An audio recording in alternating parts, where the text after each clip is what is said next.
আসসালামু আলাইকুম ওয়া রাহমাতুল্লাহি ওয়া বারাকাতুহু।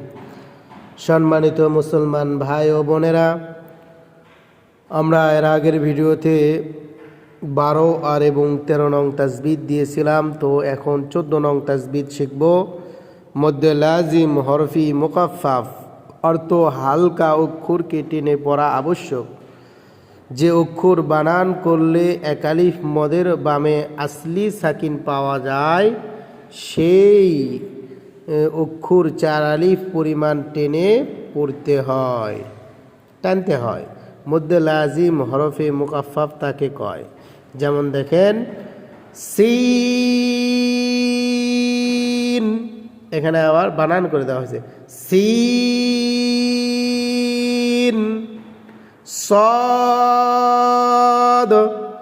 এখানে আমাদের صاد।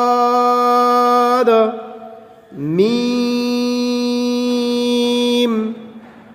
মিম। নুন, এখানে নুন।